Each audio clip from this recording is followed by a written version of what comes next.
नमस्कार, तुम्ही पाहताय लोकाशा टीव्ही. मी आप्पासाहेब मोहरकर.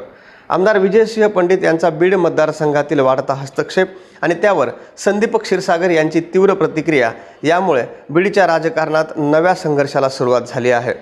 आगामी स्थानिक आणि विधानसभा निवडणुकीत या संघर्षाचे पडसाद पाहायला मिळतीलच. मात्र बीडमध्ये पुन्हा क्षीरसागर विरुद्ध पंडित असा संघर्ष सुरू झाला असून विकास कामांच्या बैठकीवरून दोन्ही आमदार आमने सामने आले आहेत.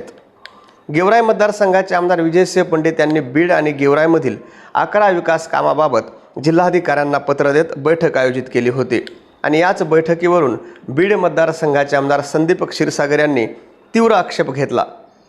बीड मतदारसंघातील विकास कामांमध्ये हस्तक्षेप सहन केला जाणार नाही असा इशाराच त्यांनी विजयसिंह पंडित यांना दिला. यावर बोलताना संदीप क्षीरसागर म्हणाले की बीड मतदारसंघ हा माझा मतदारसंघ आहे. 2 वेळा जनतेनं माझ्यावर विश्वास ठेवून मला निवडून दिलं आहे. विकासाच्या नावाखाली माझ्या मतदारसंघातील योजना दुसरीकडे नेण्याचा प्रयत्न झाला तर मी त्याला विरोध करणारच. संघर्षाची मला सवय आहे. संघर्ष नसेल तर काम करण्यात मजा येत नाही. तर बीडच्या विकासासाठी तडजोड होऊ देणार नाही. गरज पडल्यास रस्त्यावर उतरून देखील आंदोलन करू असं संदीप क्षीरसागर यांनी म्हटल्यानंतर त्यांच्या टीकेला प्रत्युत्तर देताना आमदार विजयसिंह पंडित म्हणाले की मी जिल्हाधिकाऱ्यांसोबत घेतलेली बैठक ही गेवराई मतदारसंघातील विकास कामांसाठी होती. त्याचबरोबर बीड नगर परिषदेच्या काही प्रश्नावर सकारात्मक चर्चा झाली. माझं बीडवर प्रेम उतू जाण्यापूर्वीच बीडकरांचं माझ्यावर प्रेम उतू गेलं आहे.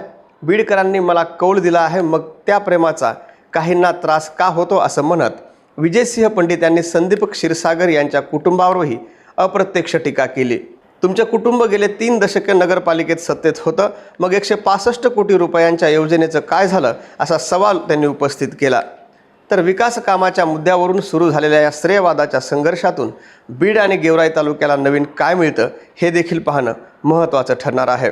मात्र बीडच्या जिल्हाधिकारी कार्यालयामध्ये विकास कामांच्या मुद्द्यावरून जी बैठक झाली, या बैठकीनंतर आमदार संदीप क्षीरसागर आणि आमदार विजयसिंह पंडित हे आमने सामने आल्याचं पाहायला मिळतंय.